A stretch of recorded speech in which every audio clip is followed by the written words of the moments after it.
Au nom d'Allah, le tout miséricordieux, le très miséricordieux. Alif, Lam, Ra. C'est un livre dont les versets sont parfaits en style et en sens, émanant d'un sage, parfaitement connaisseur. N'adorez qu'Allah. Moi je suis pour vous, de sa part, un avertisseur et un annonciateur. Demandez pardon à votre Seigneur, ensuite revenez à lui. Il vous accordera une belle jouissance jusqu'à un terme fixé, et il accordera à chaque méritant l'honneur qu'il mérite. Mais si vous tournez le dos, je crains alors pour vous le châtiment d'un grand jour. C'est à Allah que sera votre retour, et il est omnipotent. Et quoi? Ils replient leur poitrine afin de se cacher de lui, même lorsqu'ils se couvrent de leurs vêtements, il sait ce qu'ils cachent et ce qu'ils divulguent, car il connaît certes le contenu des poitrines. Il n'y a point de bête sur terre dont la subsistance n'incombe à Allah, qui connaît son gîte et son dépôt. Tout est dans un livre explicite, et c'est lui qui a créé les cieux et la terre en 6 jours, alors que son trône était sur l'eau, afin d'éprouver lequel de vous agirait le mieux. Et si tu dis, vous serez ressuscités après la mort, ceux qui ne croient pas diront, ce n'est là qu'une magie évidente. Et si nous retardons pour eux le châtiment jusqu'à une période fixée, ils diront, qu'est-ce qui le retient? Mais le jour où cela leur viendra, il ne sera pas détourné d'eux, et ceux dont ils se moquaient les enveloppera. Et si nous faisons goûter à l'homme une grâce de notre part, et qu'ensuite nous la lui arrachons, le voilà désespéré et ingrat. Et si nous lui faisons goûter le bonheur, après qu'un malheur l'ait touché, il dira, les maux se sont éloignés de moi, et le voilà qui exulte plein de glorioles. Sauf ceux qui sont endurants et font de bonnes œuvres, ceux-là obtiendront pardon et une grosse récompense. Il se peut que tu négliges une partie de ce qui t'est révélé et que ta poitrine s'en sente compressée, parce qu'ils disent, que n'a-t-on fait descendre sur lui un trésor? Ou bien, que n'est-il venu un ange en sa compagnie? Tu n'es qu'un avertisseur, et Allah est le protecteur de toutes choses. Ou bien ils disent, il a forgé le Coran. Dis, apportez donc 10 sourates semblables à ceci, forgées par vous, et appelez qui vous pourrez pour vous aider, hormis Allah si vous êtes véridique. S'ils ne vous répondent pas, sachez alors que c'est par la science d'Allah qu'il est descendu, et qu'il n'y a de divinité que lui, êtes-vous soumis à lui. Ceux qui veulent la vie présente avec sa parure, nous les rétribuerons exactement selon leur action sur terre, sans que rien leur en soit diminué. Ceux-là qui n'ont rien, dans l'au-delà, que le feu, ce qu'ils auront fait ici-bas sera un échec, et sera vain ce qu'ils auront œuvré. Est-ce que celui qui se fonde sur une preuve évidente, le Coran, venant de son Seigneur, et récité par un témoin, l'archange Gabriel, de sa part, cependant qu'avant lui, Mohammed, il y a le livre de Moïse, tenant lieu de guide et de miséricorde, est meilleur, ou bien celui qui ne se fonde sur aucune preuve valable? Cela y croit, mais quiconque entre les factions n'y croit pas, aura le feu comme rendez-vous. Ne sois donc pas en doute au sujet de ceci, le Coran. Oui, c'est la vérité venant de ton Seigneur, mais la plupart des gens n'y croient pas. Et quel pire injuste que celui qui forge un mensonge contre Allah. Ceux-là seront présentés à leur Seigneur, et les témoins, les anges, diront, voilà ceux qui ont menti contre leur Seigneur, que la malédiction d'Allah frappe les injustes, qui obstruent le sentier d'Allah aux gens, cherchent à le rendre tortueux, et ne croient pas en l'au-delà. Ceux-là ne peuvent réduire Allah à l'impuissance sur terre. Pas d'alliés pour eux en dehors d'Allah, et leur châtiment sera doublé.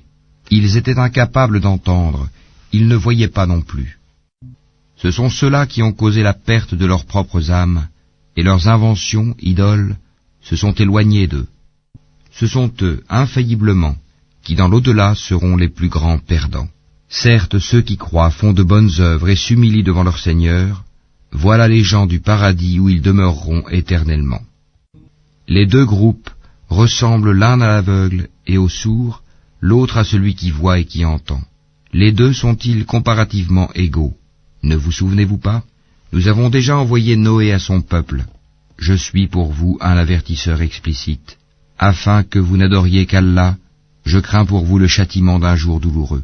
Les notables de son peuple qui avaient mécru dirent alors, nous ne voyons en toi qu'un homme comme nous, et nous voyons que ce sont seulement les villes parmi nous qui te suivent sans réfléchir.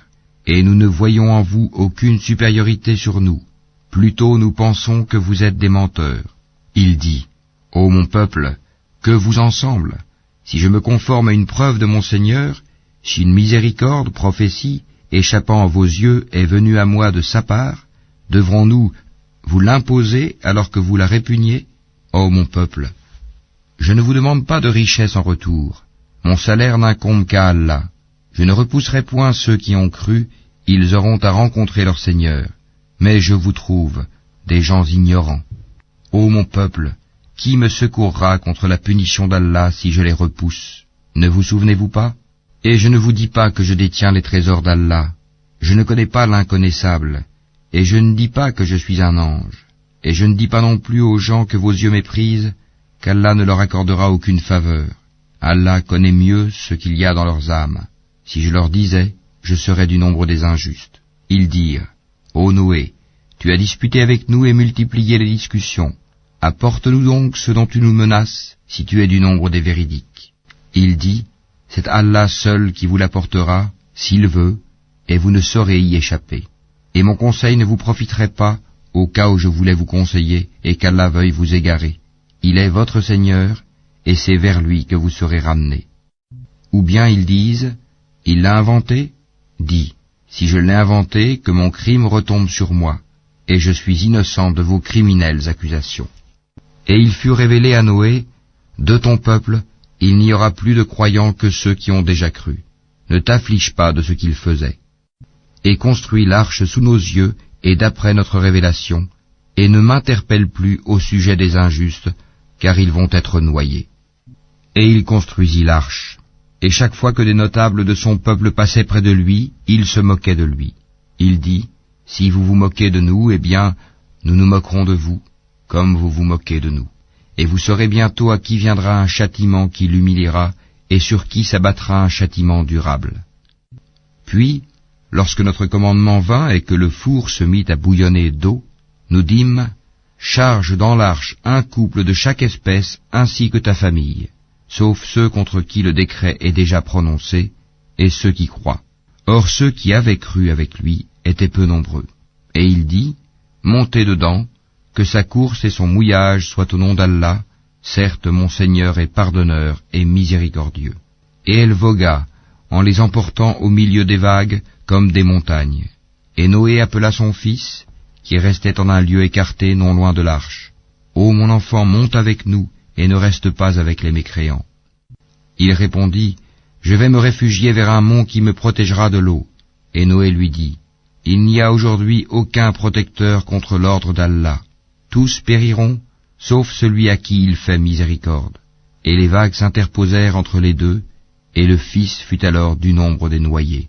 Et il fut dit, ô terre, absorbe ton eau, et toi, ciel, cesse de pleuvoir. L'eau baissa, l'ordre fut exécuté, et l'arche s'installa sur le Youdi. Et il fut dit, que disparaissent les gens pervers. Et Noé invoqua son Seigneur et dit, ô mon Seigneur, certes mon fils est de ma famille, et ta promesse est vérité, tu es le plus juste des juges. Il dit, ô Noé, il n'est pas de ta famille, car il a commis un acte infâme. Ne me demande pas ce dont tu n'as aucune connaissance. Je t'exhorte afin que tu ne sois pas du nombre des ignorants. Alors Noé dit, Seigneur, je cherche ta protection contre toute demande de ceux dont je n'ai aucune connaissance. Et si tu ne me pardonnes pas, et ne me fais pas miséricorde, je serai au nombre des perdants. Il fut dit, ô Noé, débarque avec notre sécurité et nos bénédictions sur toi et sur des communautés issues de ceux qui sont avec toi. Et il y en aura des communautés auxquelles nous accorderons une jouissance temporaire, puis un châtiment douloureux venant de nous les touchera. Voilà quelques nouvelles de l'inconnaissable que nous te révélons. Tu ne les savais pas, ni toi ni ton peuple, avant cela. Sois patient, la fin heureuse sera aux pieux. Et nous avons envoyé au Ahad leur frère Houd, qui leur dit, ô mon peuple, adorez Allah. Vous n'avez point de divinité à part lui, vous n'êtes que des forgeurs de mensonges. Ô mon peuple, je ne vous demande pas de salaire pour cela. Mon salaire n'incombe qu'à celui qui m'a créé. Ne raisonnez-vous pas, ô mon peuple? Implorez le pardon de votre Seigneur, et repentez-vous à lui pour qu'il envoie sur vous du ciel des pluies abondantes, et qu'il ajoute force à votre force, et ne vous détournez pas de lui en devenant coupable. Ils dirent, Ô Houd, tu n'es pas venu à nous avec une preuve, et nous ne sommes pas disposés à abandonner nos divinités sur ta parole, et nous n'avons pas foi en toi. Nous dirons plutôt qu'une de nos divinités t'a affligé d'un mal. Il dit, Je prends Allah à témoin, et vous aussi soyez témoins qu'en vérité je désavoue ce que vous associez en dehors de lui. Rusez donc tous contre moi, et ne me donnez pas de répit. Je place ma confiance en Allah mon Seigneur et le vôtre. Il n'y a pas d'être vivant qui ne tienne par son toupet. Mon Seigneur, certes, est sur un droit chemin. Si vous vous détournez, voilà que je vous ai transmis le message que j'étais chargé de vous faire parvenir. Et mon Seigneur vous remplacera par un autre peuple, sans que vous ne lui nuisiez en rien, car mon Seigneur est gardien par excellence sur toutes choses. Et quand vint notre ordre, nous sauvâmes par une miséricorde de notre part Houd et ceux qui avec lui avaient cru, et nous les sauvâmes d'un terrible châtiment. Voilà les Had. Ils avaient nié les signes enseignements de leur Seigneur, désobéi à ses messagers, et suivi le commandement de tout tyran entêté. Et ils furent poursuivis ici-bas d'une malédiction, ainsi qu'au jour de la résurrection. En vérité, les Had n'ont pas cru en leur Seigneur, que s'éloignent, périssent les Had, peuple de Houd. Et nous avons envoyé au Tamoud leur frère Saali, qui dit, Ô mon peuple, adorez Allah, vous n'avez point de divinité en dehors de lui. De la terre, il vous a créé, et il vous l'a fait peupler et exploiter. Implorez donc son pardon, puis repentez-vous à lui. Mon Seigneur est bien proche, et il répond toujours aux appels. Ils dirent, Ô Sali, tu étais auparavant un espoir pour nous. Nous interdirais-tu d'adorer ce qu'adoraient nos ancêtres? Cependant, nous voilà bien dans un doute troublant au sujet de ce vers quoi tu nous invites. Il dit, Ô mon peuple, que vous en semble si je m'appuie sur une preuve évidente émanant de mon Seigneur, et s'il m'a accordé de sa part une miséricorde, qui donc me protégera contre Allah si je lui désobéis? Vous ne ferez qu'accroître ma perte. Ô mon peuple, voici la chamelle d'Allah qu'il vous a envoyée comme signe. Laissez-la donc paître sur la terre d'Allah, et ne lui faites aucun mal, sinon un châtiment proche vous saisira. Ils la tuèrent. Alors il leur dit, Jouissez de vos biens dans vos demeures pendant 3 jours encore. Voilà une promesse qui ne sera pas démentie. Puis, lorsque notre ordre vint, nous sauvâmes Sali et ceux qui avaient cru avec lui, par une miséricorde venant de nous, de l'ignominie de ce jour-là. En vérité, c'est ton Seigneur qui est le fort, le puissant. Et le cri saisit les injustes, et les voilà foudroyés dans leur demeure, comme s'ils n'y avaient jamais prospéré. En vérité, les Tamouds n'ont pas cru en leur Seigneur.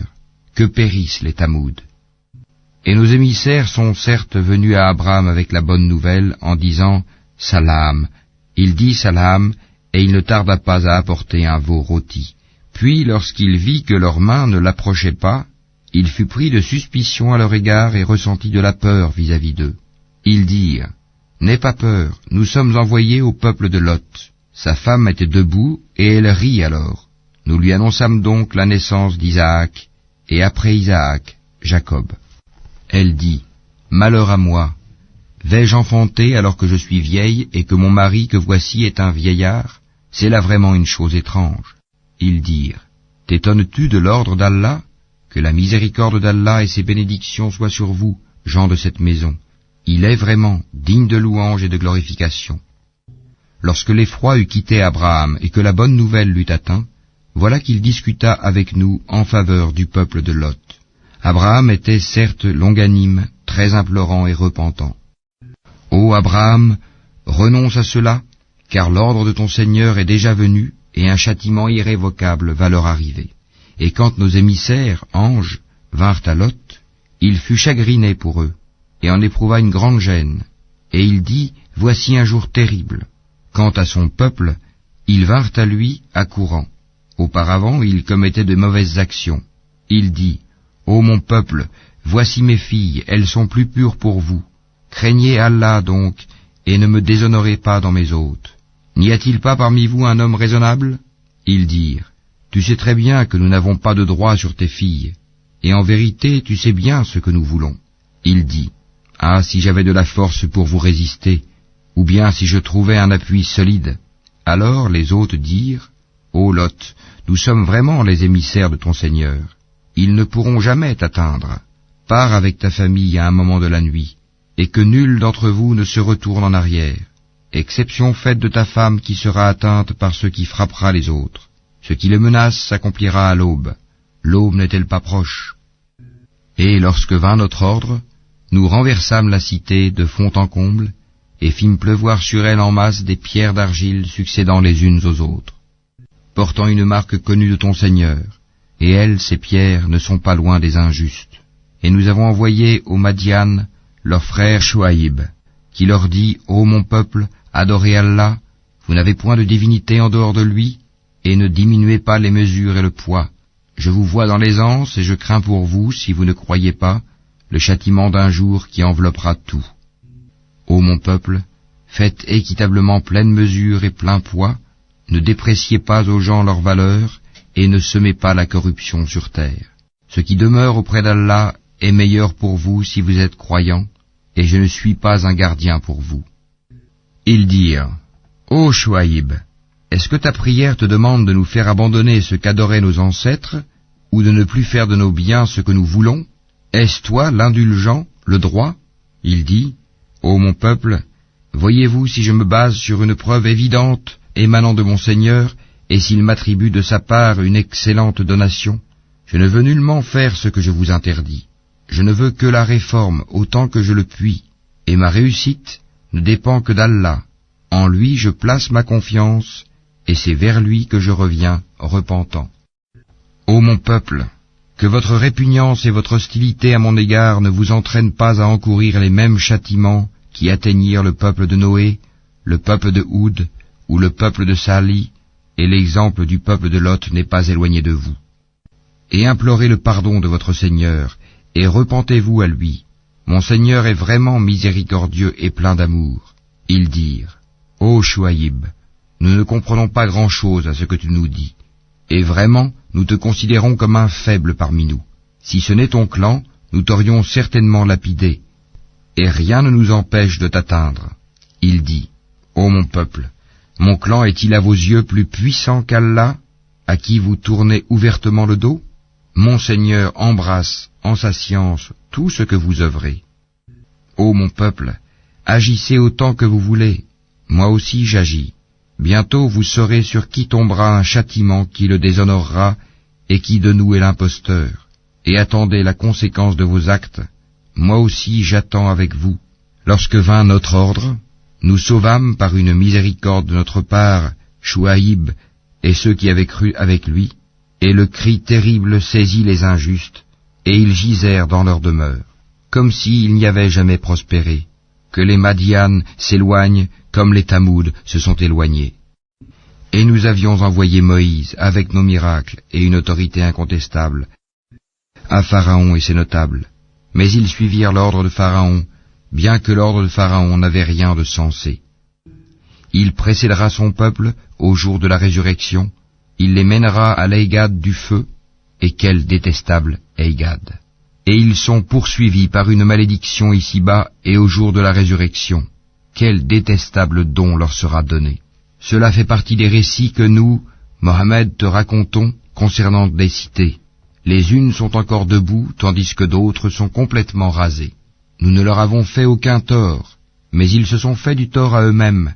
Leur divinité qu'ils invoquaient en dehors d'Allah ne leur ont servi à rien quand l'ordre, le châtiment de ton Seigneur fut venu. Elles n'ont fait qu'accroître leur perte. Telle est la rigueur de la prise de ton Seigneur quand il frappe les cités lorsqu'elles sont injustes. Son châtiment est bien douloureux et bien dur. Il y a bien là un signe pour celui qui craint le châtiment de l'au-delà. C'est un jour où les gens seront rassemblés, et c'est un jour solennel, attesté par tous. Et nous le retardons que pour un terme bien déterminé. Le jour où cela arrivera, nulle âme ne parlera qu'avec sa permission, celle d'Allah. Il y aura des damnés et des heureux. Ceux qui sont damnés seront dans le feu où ils ont des soupirs et des sanglots, pour y demeurer éternellement tant que dureront les cieux et la terre, à moins que ton Seigneur en décide autrement, car ton Seigneur fait absolument tout ce qu'il veut. Et quant aux bienheureux, ils seront au paradis pour y demeurer éternellement, tant que dureront les cieux et la terre, à moins que ton Seigneur n'en décide autrement. C'est là un don qui n'est jamais interrompu. Ne sois donc pas en doute au sujet de ceux que ceux-là adorent. Ils n'adorent que comme leurs ancêtres adoraient auparavant, et nous leur donnerons la totalité de leur part, sans en rien retrancher. Et nous avons déjà donné à Moïse le livre. Il y eut des divergences à son sujet. S'il n'y avait pas un décret préalable de la part de ton Seigneur, tout aurait été décidé entre eux. Et ils sont à son sujet pleins d'un doute troublant. Très certainement ton Seigneur fera leur pleine rétribution à tous pour leurs œuvres. Il est parfaitement connaisseur de ce qu'ils font. Demeure sur le droit chemin comme il t'est commandé, ainsi que ceux qui sont revenus à Allah avec toi. Et ne commettez pas d'excès, car vraiment, il observe ce que vous faites. Et ne vous penchez pas vers les injustes, sinon le feu vous atteindrait. Vous n'avez pas d'allié en dehors d'Allah, et vous ne serez pas secourus. Et accomplis la salate aux deux extrémités du jour et à certaines heures de la nuit. Les bonnes œuvres dissipent les mauvaises. Cela est une exhortation pour ceux qui réfléchissent. Et sois patient, car Allah ne laisse pas perdre la récompense des gens bienfaisants. Si seulement il existait, dans les générations d'avant vous, des gens vertueux qui interdisent la corruption sur terre. Hélas, il n'y en avait qu'un petit nombre que nous sauvâmes, alors que les injustes persistaient dans le luxe exagéré dans lequel ils vivaient, et ils étaient des criminels. Et ton Seigneur n'est point tel à détruire injustement des cités dont les habitants sont des réformateurs. Et si ton Seigneur avait voulu, il aurait fait des gens une seule communauté. Or ils ne cessent d'être en désaccord entre eux. Sauf ceux à qui ton Seigneur a accordé miséricorde. C'est pour cela qu'il les a créés. Et la parole de ton Seigneur s'accomplit. Très certainement, je remplirai l'enfer de djinns et d'hommes, tous ensemble. Et tout ce que nous te racontons des récits des messagers, c'est pour en raffermir ton cœur. Et de ceci t'est venue la vérité, ainsi qu'une exhortation et un rappel aux croyants. Et dis à ceux qui ne croient pas, œuvrez autant que vous pouvez, nous aussi nous œuvrons. Et attendez, nous aussi nous attendons. À Allah appartient l'inconnaissable des cieux et de la terre, et c'est à lui que revient l'ordre tout entier. Adore-le donc, et place ta confiance en lui, ton Seigneur n'est pas inattentif à ce que vous faites.